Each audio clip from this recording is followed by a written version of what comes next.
Olha, eu acho que São Paulo, diretoria de São Paulo, que vocês tanto malharam muito tempo, também malharia, foi muito bem em contratação, na montagem do time, está pensando correto, na questão financeira, tem lá seu déficit, mas não é nada desastroso, nada como acontece no Corinthians. Acho que São Paulo está num bom caminho. Acho que o futebol de São Paulo está num bom caminho, olhando certo. Foi buscar o James Rodrigues, que não correspondeu tanto, mas foi uma jogada inteligente naquele momento. Não é nenhum perna de pau, né? Jogando pela Colômbia, nós vimos que ele sabe jogar. E se jogar, se quiser jogar, se ambientar bem no São Paulo, vai ser outro grande reforço. Eu acho que São Paulo não está mal, não, né, nessa história. Está montando um time. Está montando um time que o São Paulo está pensando em Libertadores, vai disputar Libertadores. Eu acho que São Paulo está no caminho certo. Vamos pegar o trecho dessa que o Casares falou para o André Hernan no programa Zona Mista, que é o programa de uma estreia do André Hernan, novo programa do André Hernan de estreia aqui, que vai todo ar na quarta, vai do ar toda quarta às 10 da manhã. Ele sempre vai entrevistar alguma figura do esporte importante. O primeiro foi o Casares, presidente do São Paulo. Foi para o ar hoje às 10 da manhã. Está lá no YouTube do All Sport. Mas vamos pegar um trechinho aí para a gente ouvir. A gente vê números que saem, são números exagerados e diferentes. 97 milhões? 97, já saiu 120, 140, 150, é um negócio louco. Quero lembrar duas coisas. Primeiro, que o ano não acabou. Segundo, que esses números são prévias que eu não sei de onde foram extraídos. Agora, tudo há uma explicação e eu gostaria de aproveitar o teu espaço, é importante essa pergunta, para esclarecer. Em agosto, que é uma janela do meio do ano, é a mais forte de venda, o São Paulo teve sondagens por 3 ou 4 atletas. Sondagens. Com valores importantes para aquele momento de São Paulo. Ou seja, se eu vendo 3 ou 4, eu não teria nenhuma ameaça de déficit, mas eu teria, sim, uma real chance de não ganhar o campeonato. Tá aí, então. Esse é o trecho. Mais uma vez, ele fala, Marília, uma coisa que ele já vem justificando. Fiz uma aposta esportiva, ganhei a Copa do Brasil. Os jogadores lá que valiam X estão valendo Y. Um trecho dessa declaração chama bastante atenção. Que é, primeiro que ele contesta esses números, fala, não sei de onde são, já ouvi vários números, então ele não confirma esse déficit de 97 milhões. Reportagem do Rodrigo Capello, que é um cara bem sério e muito bem informado sobre essas questões de número. Então não é um cara para se duvidar, mas o Casares não confirma, esse é um ponto. Aí ele fala a frase que ele já falou outras vezes: o ano não acabou. O que dá para entender disso? Não é que só que faltam 6 dias para acabar o ano, não é 10 dias para acabar o ano, não é disso que ele está falando, né? Ele está falando já algumas vezes, acenando, acho que preparando o terreno para a venda de um jogador, e me parece ser o Beraldo. Então, tem isso, tem a negociação do naming rights do estádio, tem a novo patrocinador de camisas, não, de fornecedor de material esportivo do São Paulo. Então, tem agora a camisa nova do São Paulo para a Copinha. Ele deve ter alencado algumas receitas que podem mudar este número, porque por mais que ele conteste o número do Capello, então ele que apresente o número certo, senão eu fico com o do Capello. Neste caso específico, trata-se de um jornalista seríssimo, especialista no assunto, que mostrou por A mais B, porque neste momento, no dia 30 de setembro, o déficit do São Paulo era de 97 milhões. Eu acho que, assim, essas entrevistas pós-título, como é no caso do Casares, eu estou muito confortável, porque quando ele tomou a iniciativa lá no meio do ano, eu elogiei, então não estou dizendo agora, não estou fazendo uma crítica agora, depois de ter elogiado, mas ela é a pergunta que tem que ser feita a um dirigente de futebol e não a um torcedor, que está feliz com a decisão que foi tomada, é: se não tivesse ganhado, qual seria o impacto para o time?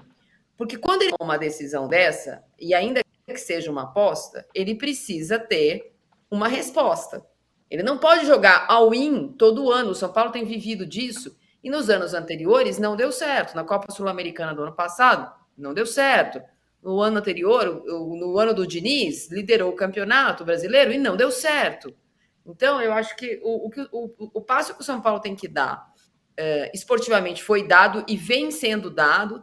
Eu não acho que o São Paulo saiu da fila esse ano, todo mundo sabe quanto eu gosto do campeonato estadual, acho que o São Paulo saiu da fila lá no título do Crespo contra o Palmeiras, e na sequência, quer dizer, depois de ter liderado o Campeonato Brasileiro, há uma progressão esportiva competitiva. Esse título do São Paulo não coloca o São Paulo pela primeira vez na final da Copa do Brasil, depois de anos de ostracismo. O São Paulo tinha sido semifinalista da Copa do Brasil, depois tinha perdido de novo na semifinal ano passado para o Flamengo. Não é um time que não tem competido. Isso dá ao São Paulo uma casca, uma musculatura para ser um time que no ano que vem, com muito investimento, com menos investimento, alguém que você coloca numa prateleira ali abaixo de Flamengo, Palmeiras, eventualmente, sei lá, Atlético Mineiro, se mantiver esse nível de investimento. Agora, a questão é que assim, o São Paulo vai pagar conta todo ano vendendo jogador, e se ele deixar para vender no final do ano, todo ano, porque o título de novembro valorizou o jogador, nem sempre vai dar certo.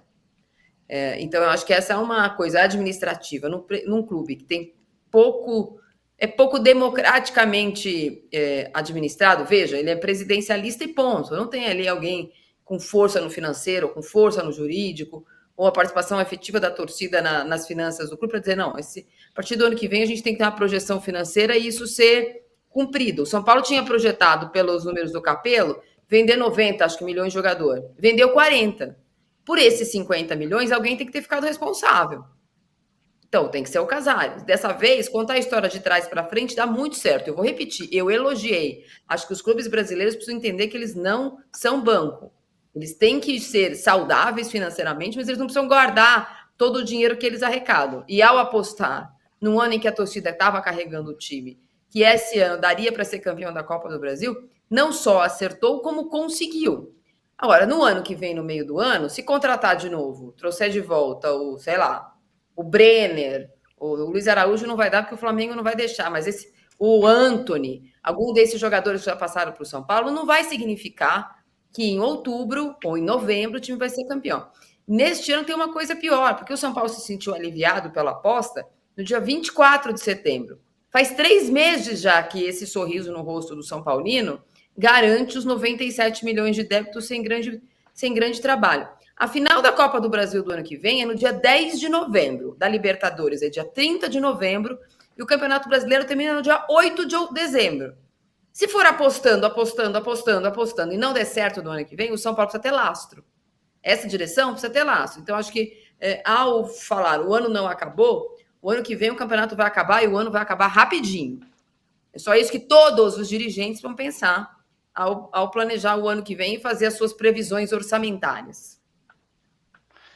Danilo, o São Paulo foi campeão da Copa do Brasil e é quase que um pacote de boas notícias aí. E aí no meio do caminho veio essa história do déficit que o Casares diz aí, apostou. Eu diria que o São Paulino não tá mais feliz do que triste, né? Foi campeão da Copa do Brasil, não é pouca coisa. Mas fica essa questão aí no horizonte do São Paulino. Em geral, né, o torcedor ele quer saber de título. Concordo com a Marília que não é banco. Não precisa ter todo ano falar vamos para Paulista comemorar o superávit. Não é isso que eu proponho, que eu acho que é o ideal para clube de futebol. Só acho que precisa ser de uma maneira que você tenha um time sustentável e que consiga fazer isso a longo prazo. Não viva de brilhos esparsos. Então campeão da Copa do Brasil agora, aí chega ali numas quartas de final depois, aí depois semifinal, e fica anos. Não é o tamanho que o São Paulino quer para esse time. E aí a gestão do Casares, eu concordo com o que a Marília falou em relação a duvidar do Capello.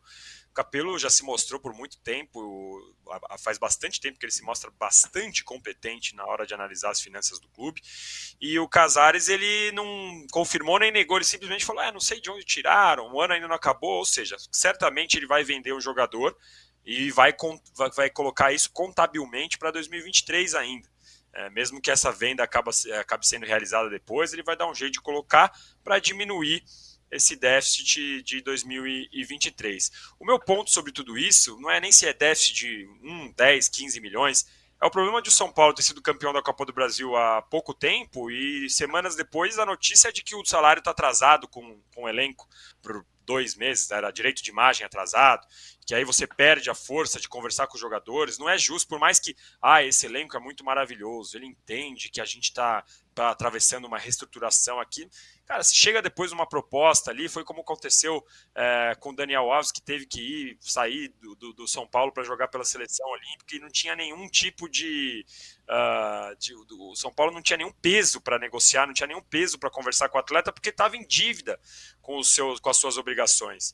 Então, quando eu vejo um time do tamanho do São Paulo, que foi campeão da Copa do Brasil, que em tese você pensa que está bem tranquilo financeiramente, atrasando de novo o direito de imagem, o que já aconteceu nesse ano, no ano passado, na gestão passada, e mesmo assim, com todos esses ganhos, venda de jogador, agora que você falou, né, vai ter novo patrocinador para a camisa, name rights pro estádio, e aí você não vê o time ficando estruturado, fica esse all-in toda hora, e aí não fica sustentável. Vai ser campeão da Copa do Brasil agora, ficar 2, 3 anos sem ganhar nada de novo, porque você vai ficar correndo atrás do rabo. Não tem como, adiantando o direito de 2025 para pagar as dívidas de 24, não é o jeito de administrar de melhor forma. Mais uma vez, eu não quero que esteja aqui superávit, lucro, é banco, não é isso, que eu não acredito que o futebol seja isso, mas também não dá para terminar todo ano com déficit e devendo salário, não cumprindo suas obrigações. A gente tem vários exemplos aí de times que tiveram que virar SAF para conseguir respirar. E eu não acho que o tamanho do São Paulo seja para isso. Vou botar o Marco. Pode falar. Só para retificar o que eu disse depois da explanação do Lavieri, eu não sabia desse negócio de salário atrasado. É vergonhoso o salário atrasado. Um clube como São Paulo é sinal de má governança. Um déficit de 95 milhões, se tivesse toda a casa em ordem, não seria lá grande problema. Os times vivem nesse problema. Vender um jogador para pagar as contas também, infelizmente, é uma realidade do futebol brasileiro. Mas ficar atrasando salário, meses atrasando salário, olha, é vergonhoso. É vergonhoso. Retiro os elogios anteriores. Tem uma conversa de que até o fim do ano o São Paulo vai resolver essa questão, que foi uma promessa que foi feita lá atrás, até março, depois até junho, depois até setembro, depois até não sei o quê, e até agora o São Paulo não resolveu essa questão com seus jogadores, que aí é o elementar nessa equação. Vamos pegar um outro trecho da entrevista do Casares, porque ele fala de um jogador que voltou e que tem torcedor do São Paulo que a cada gol perdido por qualquer jogador fala, se fosse o Pato aí fazia. Mas o Pato pouco jogou nessa sua volta. Vamos ver o que o Casares achou disso. O Pato foi um erro? Não foi, sabe por quê, Ana? Não Mas foi. Ele não jogou. Não foi. O Pato é o seguinte, o Pato, ele primeiro é um respeito ao atleta que fez uma história no São Paulo. Teve uma saída que não foi na minha gestão, que ele foi muito correto. Muita gente vai, deixou tanto dinheiro. Não é isso, mas foi muito correto. Sempre declarou muito sentimento pelo São Paulo. E ele estava com muita vontade de voltar ao mercado, à profissão, depois de uma contusão séria. Se sentiu recuperado, nós colocamos no elenco. A questão de fez um gol contra o Santos, entrou muito bem no jogo, mas a questão depois de ser aproveitado ou não, é uma questão técnica, tática, acontece. O próprio Mendes é um grande jogador, que não teve grandes oportunidades, porque aí tem que escalar 11, depois tem que relacionar mais um número para ir para a viagem, depois tem que 5 alterações. Isso quem tem que mandar é o técnico. Né? Então tem jogador que não tem a felicidade. E o futebol é assim. Você tem jogador que consegue corresponder, outros não. E depois sai daqui e vai corresponder. Então acho que o Pato cumpriu o papel. Ele é um jogador hoje que está no mercado novamente. Acho que o São Paulo contribuiu. Não que o São Paulo tem que ser um clube que faça gentileza. Mas o São Paulo deu uma oportunidade e mais do que isso, reconheceu que as passagens dele por lá foram positivas. Agregou valor e ele é um cara muito importante na nossa história. Ô, meu caro Marco Antônio, com você mesmo. Ele falou, não é que o São Paulo tem que fazer gentileza, mas no fim das contas, pela resposta inteira do Casares, foi isso que o São Paulo fez com o Pato. É um cara que tinha alguma história no São Paulo, gostava do São Paulo, era São Paulino, saiu de lá de um jeito muito correto, como diz o Casares, voltou, volta aí, tá tudo certo e tudo mais. Foi, né? Não é para fazer gentileza, mas fez. Mas fez, e o Pato foi uma pataquada do São Paulo. Relações de amizades, essas coisas fizeram o Pato ficar um tempinho no São Paulo. Também não tem uma história assim no São Paulo, né? não é nenhum grande jogador do passado, não foi um Miller, nem um Pita, nem um Silas, né? Foi uma pataquada, foi um erro. Quiseram agradar ali amigos daqui, amigos de lá e deixaram o Pato com um trabalhinho para esse ano. Tanto que ele fala ali no final, né, Marília? Não, agora o Pato está de volta ao mercado. Como se ele fosse lá para uma Oh, recalchutagem ali, né, melhorar sua situação física e tal, voltar em ritmo de jogo, e agora está de volta ao mercado. Foi isso que o São Paulo fez com o Pato. Não adianta o torcedor São Paulo falar, ele joga mais que o David, ele joga mais que o Juan. Não joga mais. Hoje em dia não joga mais. Jogou um jogo, fez um gol no São Paulo. Diga lá. Eu acho que a última gentileza feita foi essa entrevista para o Enan. Porque ele, em vez de falar que foi um erro, ele disse que não foi. Foi a última gentileza. Foi uma gentileza do começo ao fim, uma gentileza quando abriu as portas do CT, para ele se recuperar de uma cirurgia grave no joelho voltando dos Estados Unidos.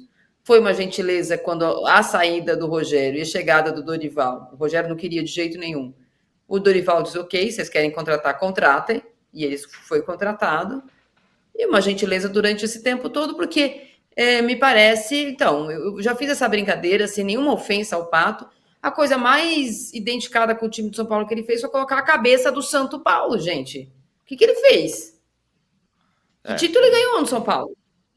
Não, nenhum. Então, o máximo que ele conseguiu agradar, uma coisa que é impossível mensurar, só para quem é São Paulino, é se aproximar desse sentimento do torcedor, é chegar a pé ao Morumbi, pelo meio da torcida. E isso, claro, amolece corações, identifica torcedor. Tem uma importância, talvez, no marketing que, mas do ponto de vista futebolístico, com todo respeito, você pode espremer, colocar DVD, glitter, purpurina, ele não fez nada. A gente fez um gol no Santos também, no terceiro gol, o jogo estava resolvido. Essa volta do Pato, ela foi uma gentileza São Paulina, o amor que o Pato, vez e outra vez, declara ao time. E só isso. Senão, o São Paulo renovava com ele, né?